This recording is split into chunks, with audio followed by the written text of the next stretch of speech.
Welcome to the I-80 Club and another edition of the I-80 Football Show. Josh Peterson here as always, and I appreciate you joining me for today's episode.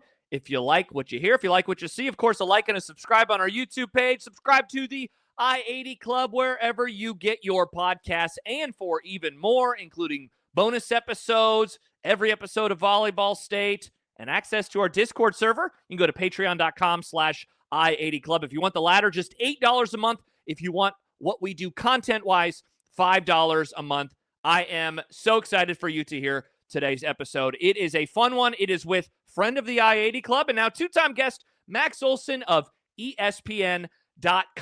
A wide-ranging conversation surrounding college football in 2025. We actually start by diving into a recent story that Max wrote. We'll put that in the show notes for you about what position groups are getting paid in college football and maybe some of the reaction that he has gotten from inside of the world of college football after writing that one. And then we get into the season to this point. We talk a lot of Husker football, year 3 for Matt Rhule, Dylan Raiola, Dana Holgorsen, and the expectations, maybe now that the schedule's looking a little bit easier compared to what we thought before the year got going. And then we look around the rest of the sport. Mike Gundy, what's going on at Oklahoma State, the Oregon Ducks, and the strong start that they have had this season, Bill Belichick, North Carolina, and so much more. Really think that you are going to dig this episode. Again, a like and a subscribe. Very much appreciate that wherever you are listening or watching. But let's get right to it. Max Olson of ESPN.com right now on the I-80 Football Show.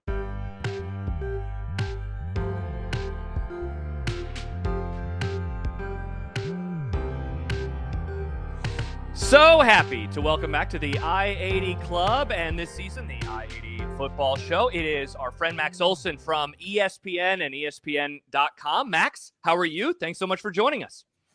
Josh, great to be on. Great to see you. Doing well. It's early in the season, and I am not just completely beaten down yet. So you caught me at a good time. I was going to say I'm happy that I scheduled you for September and not October or November when you say, sorry, I am very sleepy. You have multiple kids now. You are always busy. You are living a crazy life. Congratulations to you and your wife, by the way, on the growing family there. Thank you. Sleep's good lately. Good. Knock on wood. We are. It was nice to have a summer off. We had a daughter in June, and everybody's doing great. Thanks for mentioning it. Absolutely. Hey, speaking of the summer, I was going to do this a little bit later, but let's dive into it now before we get into the actual football games of the weekend. You had an awesome story right before the season got going about the amount of money on average that various position groups are making inside of college football. It was really interesting. I'll put the link in the show notes. It went up late August, so just a few weeks ago. What was the feedback, Max, like for you from those inside the sport that maybe you didn't hear from for the story, but then they read it and they were like, hey, I have a bone to pick, or you absolutely nailed that. What's that been like over the last few weeks? Yeah, it was fun. The day that ran, I did get just calls from general managers that I didn't call for that piece, who just called and kind of went down the list with me of like, okay, yeah, you were good on this. We got this one a little bit cheaper. But yeah, there was a lot of feedback of people being, I think part of the motivation for that piece, and I think part of the reason why people were willing to talk to me for it is because these guys do call each other more than they used to. GMs do have better relationships now. I think even if they're competing against another school for the same recruit, they will call each other and talk and stuff like that. But there's obviously no transparency in the world of who's getting paid what, right? And so, people see dollar figures attached to certain players, and look, those for the elite players, yeah, there's big numbers, right? But we tended to kind of talk about the 1% and not kind of what does it actually look like for the rest of the Power Four. And to me, it was interesting. Just having a variety of conversations with people kind of at all levels within the Power Four, right? Because I think you talk to some schools in the SEC and the Big Ten, and they're like, yeah, we spent a lot on these guys. You talk to some folks at like the powerhouses, and they're like, yeah, actually, we can get these guys a little bit cheaper than you'd think because they want to come here and they know the value that they get from being here. At the Oregons and Georgias of the world, it's like you don't have to pay top dollar for a lot of guys. Maybe that will change, but currently that's kind of the dynamic. And then you've got, in the Big 12 and the ACC, a lot of places are just trying to figure out how to pay for the roster, right? They're not doing that big a splurge, and they all of them tend to have opinions on the schools like Texas Tech that do have a lot of money. But I think, even within that 68 schools or whatever, you have a little bit of a food chain in terms of who's got the money and who doesn't. Yeah, absolutely. Max, one of the things that really jumped out to me as someone who loves both college and the NFL is that the running back market we've always talked about in the pros as like look, you can get these guys on the cheap. We saw Saquon Barkley and a limited salary last year completely changed the game. I was a little surprised at the running back number because running backs seem to be more valuable in college football. Did the number for them, and on average you wrote 300,000 to 700,000, did that surprise you given that running backs do, I don't know, like a good one is able to change the game much more in college versus pro? Yeah, it's a great point. And I think, last offseason you had a little bit more of that conversation when Quinshon Judkins hit the portal. And that's just one of those, like, that's an All-American caliber player. They rarely become available going into their junior year. And then you're like, okay, is that player worth $1 million? And I'm sure that's what he got at Ohio State. And that was worthwhile to them in winning a national championship. But there wasn't really a Quinshon Judkins available in the portal. There were some really good ones. Some of the best returning backs in the country did go in the portal, but I don't think there's that many running backs or very few that are making $1 million this year. And part of that is philosophical. There's still schools that, they want to have 2 or 3 backs. They have to pay them all. I think just the rising cost of the backups this offseason was a bit of a factor in things, but also, Josh, I mean, we saw it here, like in December, like Nebraska just straight up had to make a decision. Do you keep Dante Dowdell or Emmett Johnson? Both of them ready to go in the portal. And I understand there's a fan frustration because we should have them both. The reality is when you've got almost 70 Power 4 schools, and really, I mean, there's 130, but there's not that many that have that much money. There's always going to be one school out there that's willing to pay a Dante Dowdell like 400, 500, whatever, right? And you're just like, ugh. We can't afford that, right? It just doesn't fit the budget of what you're trying to do for your roster. And so that in the past, you would maybe be able to have a stable of great backs and really build something. I just think it's tougher to do because the schools that don't have a number one guy, they're looking for one. They're willing to reach for one. They're willing to pay more than they should for one. And so you just kind of got it. A lot of schools get into these decisions in December when it's time to re-sign guys okay, here's where we value you at. I mean, are you good with that? Are you going to go in the portal? Can we find a middle ground here? It was a very complicated offseason for these programs because it's first year of revenue sharing, and the school's directly on the hook for this now. And at the time you are acting as if there is a hard budget here that this thing has to be at $20 million for the athletic department. Obviously, everybody is finding ways to circumvent that, but at the time, you're in good faith trying to kind of stick to the budget and stick to a plan. And it makes for some tough decisions. But if the great ones go in, I think there's always those exceptions. If the great ones go in, they are going to get paid that much. Yeah, absolutely. One more on this, Max, and then we'll get to the season as it stands so far. I love that we are recording it this week because Ryan Day on Tuesday, he told the media, talking to them about the proposed calendar for the transfer portal. If Lane Kiffin is the portal king, you are the coverage portal king with all the great work that you have done over the last few years. What do you think of where things could be going with the portal? And I guess the thing that I'm most curious about is the argument for and against a January versus a post-spring. Why is the January one winning out, even though it could affect teams in the playoff going for a national championship? Yeah, I think that back in January, this last January, when they had the AFCA convention, they had their annual meeting of FBS head coaches. They don't get 100% attendance. They don't get even close to that. But they get a bunch of coaches in the room and try and talk about, hey, what do we all agree on here? And at that meeting in January, whoever those coaches were in the room, I guess got behind the idea of, hey, let's do a January 2nd portal. Stop doing December portal. Let's do January 2nd. Let's do it for like 10 days and just have one portal window. And I think at the time, maybe that was just the option of like least resistance.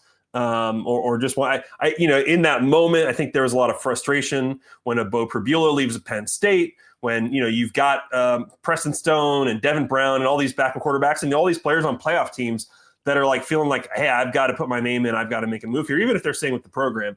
And so that collision is really tough. It's really tough in December. It always has been. And so I think at the time that was maybe a little bit of the stressor.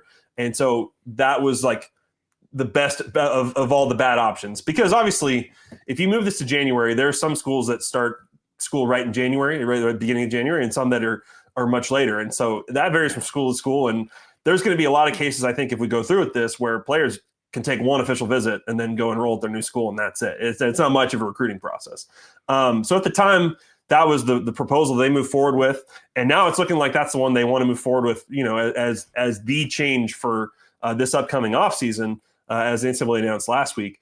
Ryan Day was not in that room of head coaches. Ryan Day was coaching in the playoff, right? And he does not, he feels that that January is just going to be really tough to build your team for next year while you're still in the middle of competing in the postseason. I think Ryan Day's ideal, and I've heard this from other GMs, and I'm interested to see if this can gain momentum or if it's kind of too late, is can we – they want one portal window. They don't want two. They want one portal window. But there's some people that want to see the portal window happen in the spring and just the spring. And maybe that's March, maybe that's April. But can we find a way to not make this right at the end of the season, let people finish their finish out their postseason, their bowl games, their playoff, all that. And then can we kind of have maybe a little bit of a depressurized portal window where a guy's in school during the spring, but he's trying to figure out, do I want to stay here for the next semester or do I want to go? And we can maybe have this, it's a little more extended. It's not as rushed in December where you're having to make huge decisions and spend millions of dollars, obviously, on this team. So I hear, like, there are people who look at this stuff and say, man, it'd be nice to do this in the spring when it's a little bit more chill. All the same transactions are going to happen, but can it not happen during the season? Question is it too late to actually pitch that and get some, Ryan Day says the majority of Big Ten coaches agree with him. He says Tony Petitti's working on this.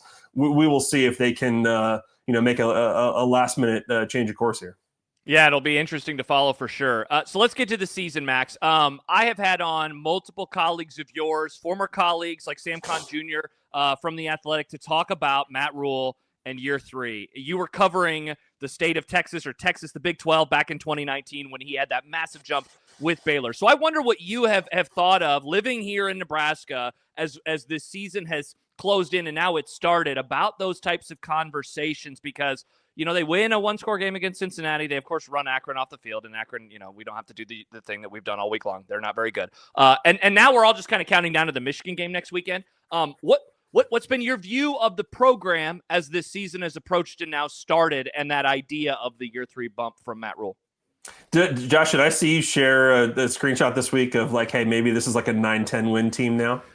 Some projections? Yes, there was one of the analytics guy, Kelly Ford. He has it it's bumped up a literal full win over the course of the last 2 weeks from 7.5 to 8.5. And so you can very much look at it and say, ooh, if I squint a little bit, maybe they're winning 9 this year. Do you think that that's based on like Iowa and Wisconsin and like just the rest of the Big Ten, like the way other people have started? It definitely seems like, Nebraska picked up quite a few PowerPoints from the dominating win over Akron, but most of it is what you just said. Like Michigan has gone from, according to the numbers, like a 30% chance for Nebraska to win to over 50. UCLA has ballooned up to like an 80-something% chance to win. So I definitely think that that's a big part of it. And you mentioned Iowa as well.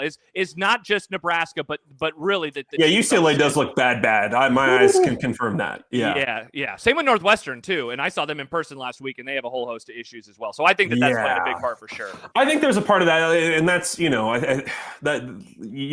people said the same thing last year when they kind of want to knock down some of those the Indianas and the surprise contenders of like, oh, okay, did you really play the toughest schedule and yada yada. Yeah. Like I think you have to be pretty pleased, like cautiously optimistic with where this is going. I tend to be more cautiously than anything. I tend to be more like I'll believe it when I see it a little bit. Not with Matt Rhule, but just with everything we've witnessed over the past decade, right? So I think the direction is great. I mean, I think that. The reality is like, I think that the roster's improved. I think certainly you are seeing 2 years of like teaching these guys how to do it Rhule's way is like showing up now. I think there's probably, and the halftime clip probably speaks to this of like, there's way less like, hey, we're going to teach you how to beat Akron, and way more like, okay, like where's your killer instinct? Like you're not here. Where's the standard? Like we're going to raise this thing even higher, right? So I think that's like it. That really depicts like the mentality now of like we think we've got a pretty good team now. Now it's the intangibles. Now it's like, can we do the right things to win the close games? Can we do the right things to not get into close games? And as Brennan Sorsby was driving down, I thought for sure Cincinnati was going to win that game, right? I mean, I think mentally we have just we know we've seen too much. I've seen too many things. And so the play by Hartzog is incredible. And look, just like in 19, like it takes those kind of moments. It takes those kind of like, whoa, that's a crazy play to win that game, right? That's what it took it with Baylor in 19. They won big games. They won tough games. They won close games. But nobody would say like, hey, that was one of the 5 or 10 most talented teams in the country that year. It was just a team that knew how it wanted to win and executed that at a super high level with really veteran quarterback play and really athletic defense and just a ton of confidence that grew every week. I think this team can do a lot of those same things against a tougher schedule. But it still feels week to week, right? It still feels like it does. It still feels like, all right, you got to keep this team healthy and you got to start well. And you got to like, it just takes a lot of things coming like, and even just the week to week change of, even offensively, what you see with Holgorsen week 1, week 2, like there's just going to be growth over the course of the season. There's going to be confidence over the course of the season, but it still feels like you're kind of gripping the wheel tight here a little bit as you go into Michigan, and just that you kind of get that measuring stick of, okay, how different are things? Yeah, and I wonder, Max, given what you said after my first question about the schedule, like I wonder now if this season has turned from, hey, Matt Rhule year 3 bump. It could happen to, it kind of needs to happen just because the schedule on paper, I mean, you never know year to year, but I don't know if they're ever going to have one that looks as advantageous as it does at least here in early September. Well, and let's be honest, we're not living in the world of winning the division, right? So correct. When you have when it lays out well for you, just winning the division and getting to Indy is not enough. You've got to go make a run. I don't mean get into the playoff necessarily, but you've got to go win enough games to leave no doubt there. And you can't have the games like UCLA last year where you're just like, how did they lose that game, right? I mean, you just can't have those. And I think that's going to be the big test as you get into October. It's just, can this team go win the games it's supposed to win?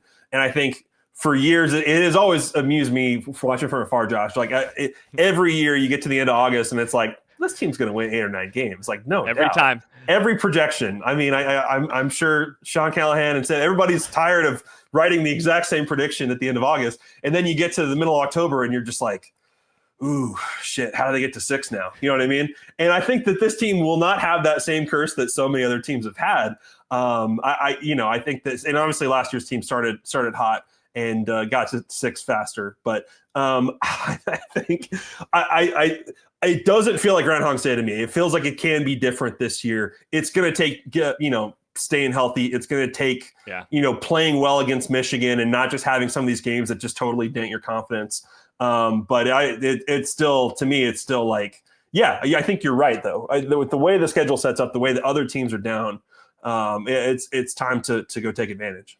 Let me ask you, Max, one more about Nebraska, and we can go to college football at large. I want to ask you about Dylan Raiola, and not just what you're seeing, but what you hear from those inside of the sport. It was the Holgorsen hire was, of course, so interesting. Every time I talk to somebody who has covered him before, they are always like, hey, so what do you think of Holgorsen?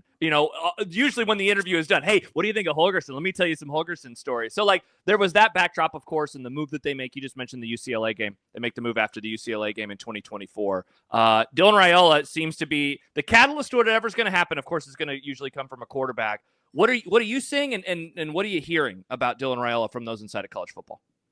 You see, I covered the Big 12 in the era of Dana being in West Virginia. I'd visit them up in Morgantown, got to know him well. Like, big fan of Dan Holgorsen. I mean, but when he came in that week for that USC, like, I was getting texts from so many people being like, this is the craziest shit I've ever heard. Like, what is he doing? Like, off the street, here you go. Here's the play. Come up with a play sheet. Give us a plan. Let's go win. Let's go beat him. It was so tiny too. He had this little note card. He's like, he doesn't even know the guys' names right now. They need to put tape on their helmets again. Yeah. Oh my God. And even in that time too, it's just like, what's he going to even come up with? Like, because he has his system, right? But like, he was still marrying a lot of different ideas within that. So I think that's been very cool to watch. I think there's a lot that comes with the responsibility of being a head coach. I imagine he is having a blast just calling plays, just watching quarterbacks, just trying to kind of get this thing the way he wants it to look. And, I think with Dylan Raiola, it's almost like I think he's got a chance here.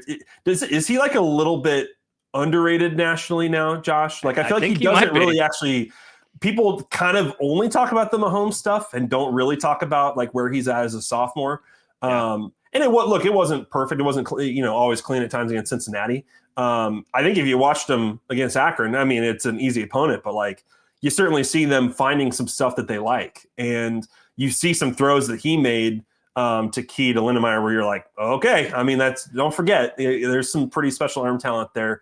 I think that he doesn't get talked about as a guy, even though, everybody knows what kind of recruit he is. They know he's one of the highest paid guys in the game, but he doesn't get talked about like, hey, is he kind of getting closer to being a top 20, 25 quarterback, right?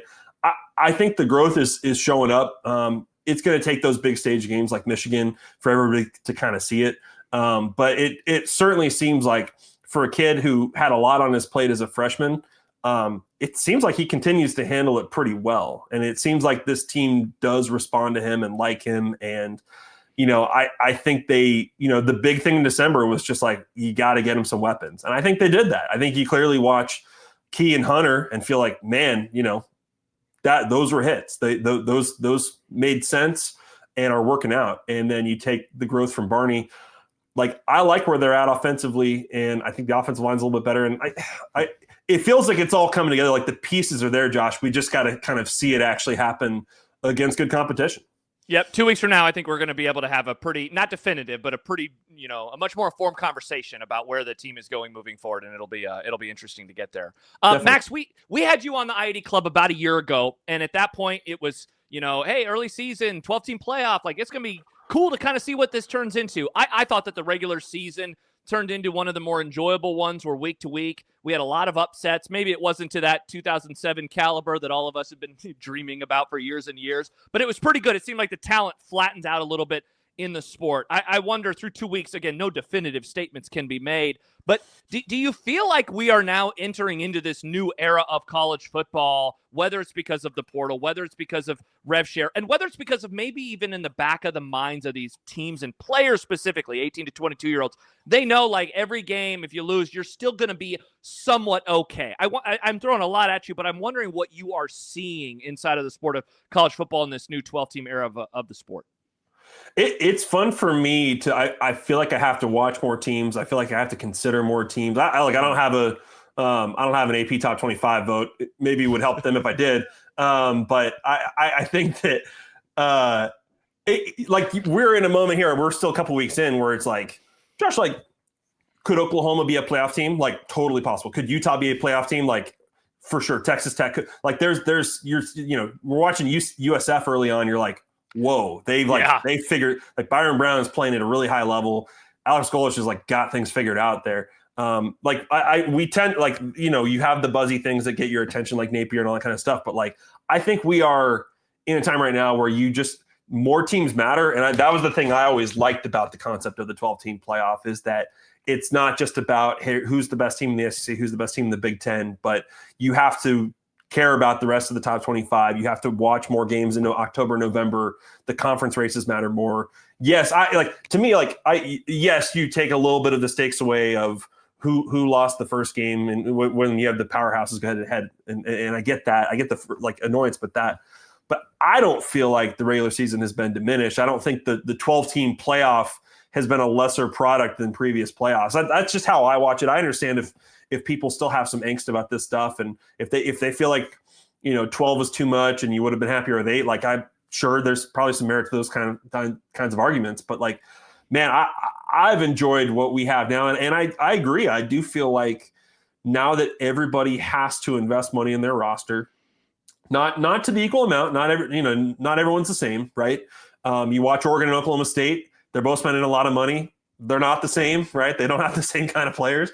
But the way that everybody has to invest in this and the players, earn as they should, I do think it levels things out a little bit. I do think it makes players more open-minded to, if you're a top recruit, hey, I can go to Houston instead of going and flip into one of the contenders, and I can be happy there and stuff like that. Like, I think that's a good thing for the sport and for more programs mattering to more people. So like I'm pretty, I don't know about how you feel, but personally I'm pretty pretty pleased with how this is going. As much as all the stuff outside of the football field, I'm quite tired of. Yeah, I love it. I'm someone who, as I've gotten older, I've wanted a more inclusive sport, more opportunities for other schools. Like you mentioned, a USF. I think that's been an awesome story, and like what an opportunity now they have again on this Saturday against Miami. So I like that. I like that the Big 12, which I think maybe it doesn't have the high end programs of an SEC or a Big 10. I love that. I look at that league and I'm like, I don't know who's going to come out of it, and I can't wait to see who does. So I think that I think it's definitely been a net positive for the sport. I just hope that some of the weird Tony Petitti-like ideas don't, end up going through, because I would be okay with living in this era or this format for a long, long time. I really would. I don't think we've proved yet this format of 12 doesn't work. I don't think so. Now, I say all that to say, John, you didn't ask me how I feel about realignment and all those things. Like that to me is a different conversation, but for sure, it is what it is now. This is how it's set up. Certainly Petitti is trying to, he has a lot of mouths to feed and is trying to find, more access for a conference that has a lot of programs that want to be in the playoff. I get that issue. It frustrates me a little bit sometimes when you see things that are thrown out there and you're like, do these people even like college football? Like, where is that coming from? Like, I'm good with what we have now. I don't want a freaking 2018 playoff or whatever you want to throw out there as this is the, NFL style future of the sport. I get the professionalization is going on as we speak, but no, I agree. The access and the relevance that we have now, I think is pretty exciting. Max, a few minutes ago, you said something. You asked a question, is Dylan Raiola underrated right now? I will ask the same question to you, but about Oregon, because we spent a lot of the offseason, the defending champs, Ohio State. Of course, let's give them their flowers. They're always super talented. They're going to be really good. Penn State, I picked them, for the record, to make and win the national championship. So I really liked them. But then Oregon, I don't think maybe we knew what to do with Dante Moore because he was so bad at UCLA. Though, UCLA's so bad, maybe we should have taken that into account more. I know that you're going to have a chance to see them in person this season. What have you seen from the Ducks so far in what turned into kind of a weirdly interesting game nationally because of Gundy's comments last week, and they just wiped the floor with Oklahoma State? Yeah, one dynamic of that 12-team playoff last year that I think is a little bit funky is you had Oregon and Georgia have incredible seasons and then lose in the first round, and you're sort of like, well, they blew it.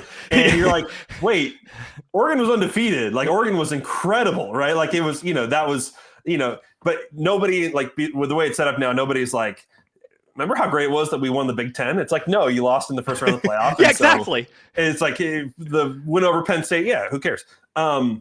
I say that to say, it almost feels like Oregon and Georgia are two of those teams where you're sort of like, wait and see. You're like, wait, they were really good last year. They're not going to take a big step back. I think Oregon is a team that absolutely, I think they can win the national championship this year. I think that first few weeks, you kind of wanted to see how who would step up for them. You lose Evan Stewart, so who's the wide receiver one? Obviously we're seeing DeCorian Moore, the true freshman from Texas, play at a super high level already. They got a great receiving core.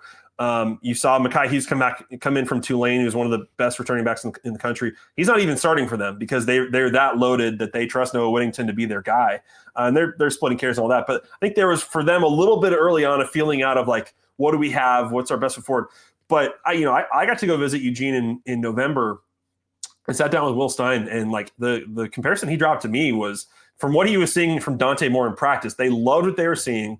First of all, there was this was in November pre-portal. They're like, we're not looking at anybody. Dante Moore is the guy. There's no doubt. And the comparison he made to me was CJ Stroud. What he was seeing in practice, the accuracy, the command, the way that he was running things. They're like, yeah, he's ready. He's going to be ready. We feel like he can play at a really high level.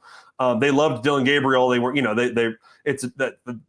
he had a good year for sure. But they loved what they were seeing in practice and the way that Dante Moore was using that redshirt season to get his confidence back, to learn their system, to go out and execute at a high level. So I think we're seeing that so far. I'm not surprised people are already kind of putting a little bit of Heisman talk around Dante Moore. I think that he's set up to be really successful there. They've just got great players all over the field. I thought they had one of the best portal classes just in terms of the quality of player. They didn't take a huge portal class, but the quality and the experience of the player they brought in was really, really good. And so, yeah, Oregon, I think if you want to call, I know Ohio State beat Texas, but I think if you watch Oregon, you kind of feel like, man, they're doing whatever they want, and that won't always be the case. But so far, you could certainly see them winning the Big Ten. Yeah, that matchup in a few weeks is in Happy Valley is going to be awesome. Can't wait to see how those two teams battle out. Max, speaking of the team on the other end of the game this last week in Oklahoma State, I believe John Bishop, my radio partner, and I, we had you on our radio show in December, like right around the time when we were wondering what was going to happen with Mike Gundy. There was a lot of chatter about his future. Was he going to return? Of course, he did return. Cut to last week. He says things that are like not bulletin board material, but college football coaches and players are able to twist it into whatever they want to. But I guess what I found more interesting was like, wow, why are you saying these things out loud? Because you and I think, going back to a conversation from a few minutes ago, we don't want the sport to move into this real true hierarchy. And he's acknowledging that out loud. And then they get rocked like we saw FCS teams get rocked this past weekend. What's the future of the Mike Gundy experience in Stillwater? Yeah, it's that, when you lose by 60 plus on the road, the worst loss in the, certainly in the Mike Gundy era and a long, long time for that program. There's definitely been a big reckoning sense, I think, for Oklahoma State fans of like, man, where is this going? What is the future? What is the post Gundy future? And that's a tough topic. It's an uncomfortable topic because, it just like the Bill Snyder's, like when you have one guy do it for so long and really establish the identity of your program and achieve success that nobody else has achieved, man, it's a tough thing to say like, okay, who's next? How can we sustain this? I think that Oklahoma State as a where they're at right now, nothing surprises me. I think that was a program that had to go out and spend a lot of money and add a lot of players and totally rebuild their roster. I think it kind of flew under the radar nationally of like Mike Gundy has 10 new assistant coaches this year. Yeah. Nobody, unless you're in year one, that nobody deals with that. Right. And so the way that they completely turn things over, staff and roster, obviously you're going to have an inconsistent team. Obviously you're not going to be as good in September as you hope to be in October and November. So that's the situation they're in, but absolutely in November, December, end of the season, there was definitely a day where it seemed like, ooh, he might get fired. He might get fired for cause here. They may be, wiping their hands of this and moving on. And, everybody was like cooler heads prevailed and they were able to work it out. And, he took a discount to come back and all of that. But there was no question this was going to be a really hard year with what was in front of him. And, I think he is going to have to find a way to win a lot of games this year, or else if you're Chad Weiberg and the administration there, it is going to be time to start thinking about what is the future here. And there's not some, like I said, 10 new assistants. There's not some coach in waiting that they've been, grooming to be the guy, right? Like it's a huge reset and, one that's very uncomfortable. Oklahoma State has won at a really high level though. And you have to have a ton of appreciation for what Gundy has done. And maybe nobody else can do it there. Like we will see, but the pressure is absolutely high. And, look, Dan Lanning, he learned from Kirby Smart and Nick Saban. You give him like a drop and he will turn that into gasoline and he will pour it on his team. And that is what he did. He's proud to do it. He is damn good at it. You saw it with Dion a couple years ago. Like you give him just a little bit and he will convince his team that look, we must murder our opponent this week. We have no choice. And so that's what they did. Gundy probably made it worse by saying, but that's always how Mike Gundy's been. He's going to say exactly what he thinks in his presser. He's not going to apologize for it. He's not going to hesitate and say like, I'm not sure if I should have said that. Like he's been there long enough. He's extremely tenured. He's going to say whatever he thinks. And, he's got to handle this stuff pretty delicately here going forward. We got pretty carefully because certainly some of the comments that he made last season when things were in a tailspin almost got him fired. Yeah, they certainly did. Max, you've been covering college football for a while. Can you remember a coach coming into the sport like Bill Belichick where the whole infrastructure of college football is so rooting against them? Like Dion was interesting a couple years ago, but he had coached in college. He coached at a lower level.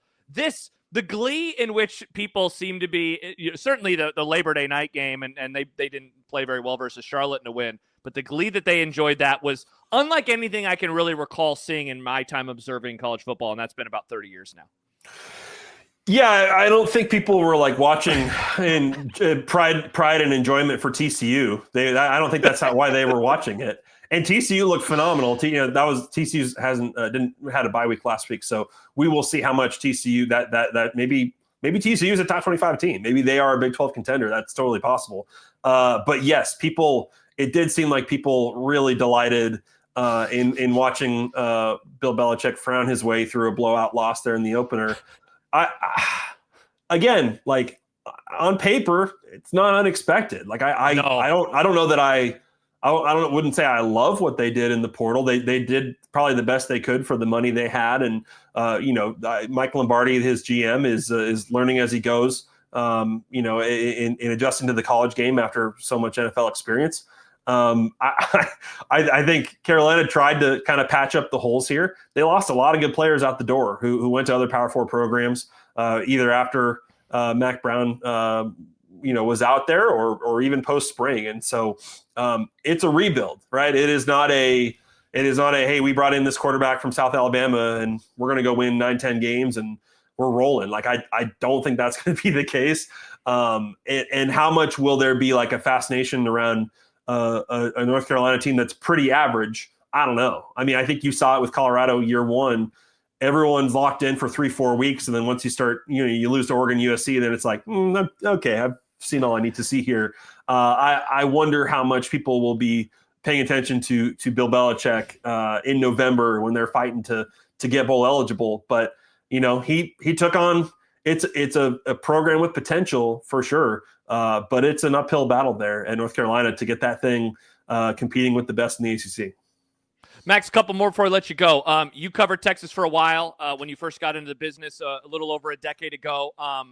Do you think they're surprised by the Arch Manning start to this season? I can't imagine they're surprised by the discourse. I can't imagine that they're surprised at people zaprudering his face and how he looks when he throws. But are they surprised that he has looked like he has through 2 games in 2025?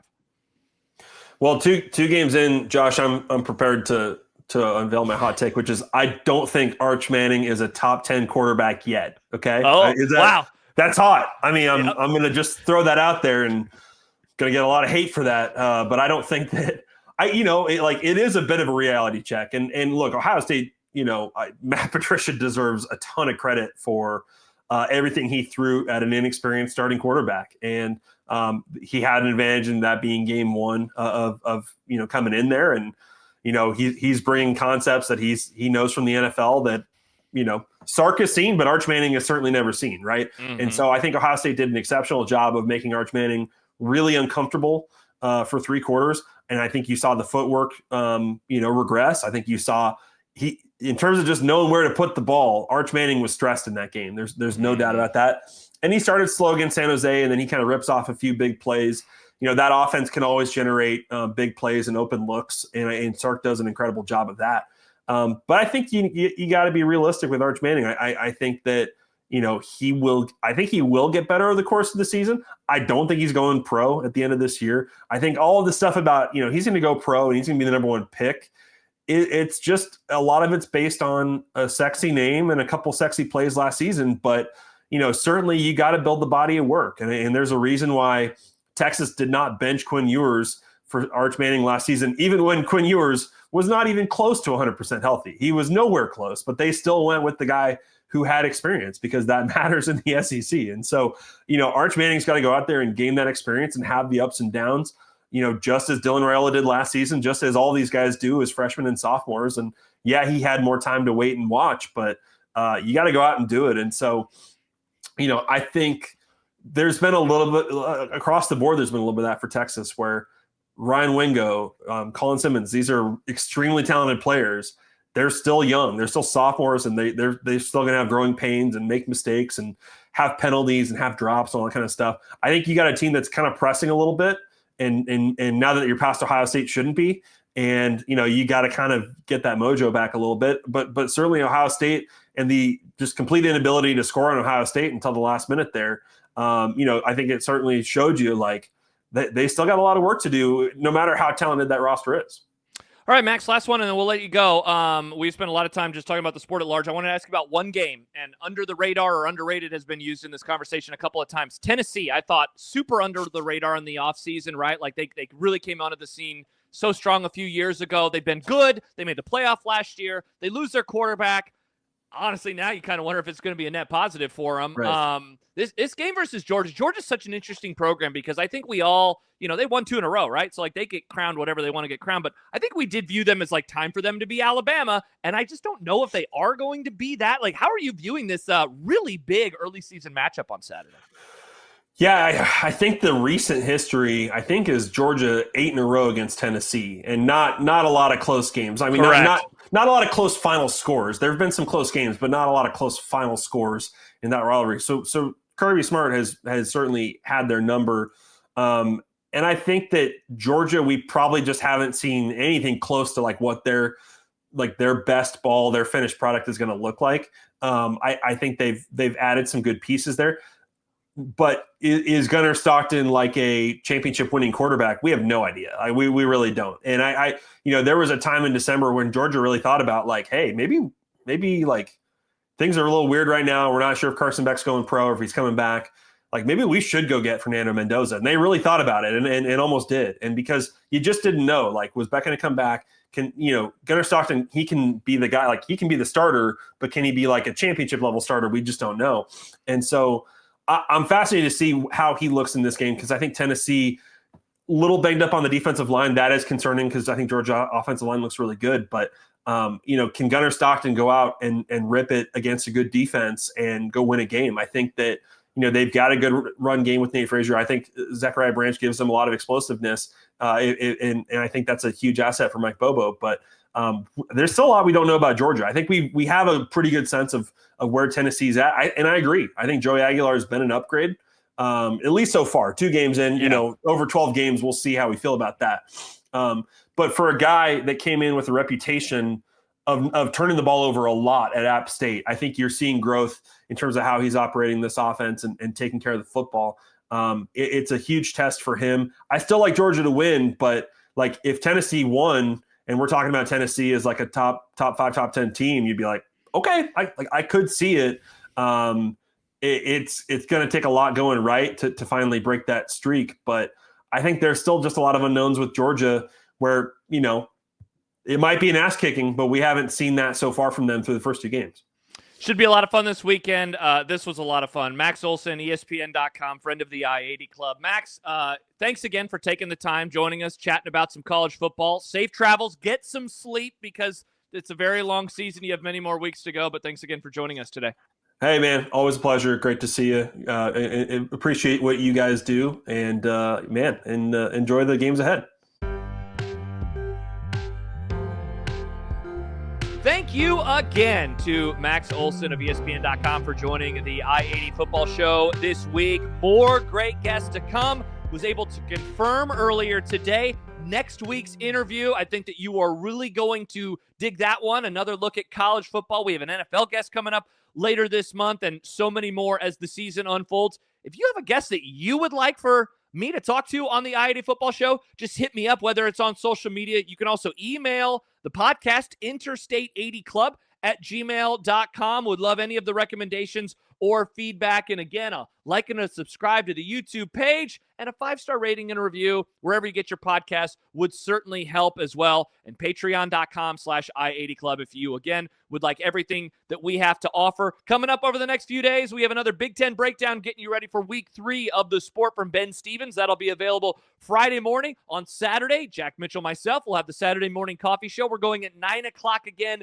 this Saturday. Get you ready for that game versus Houston Christian at 11. And after Nebraska football, coming up Saturday night, an hour earlier than normal. We're going to go at 7 o'clock Central Time. It will be available live, though, on the I-80 Club YouTube page. And so much more to come as we roll on. More episodes of Volleyball State, more NFL pods that we have, whether it is National Fun League or the all-new Before the Witching Hour with Matt McMaster and yours truly. We got a lot going on inside of the I-80 Club. Enjoy the games this weekend. Enjoy your weekend at large. And thanks again for checking out the I-80 Football Show. We'll talk to you later.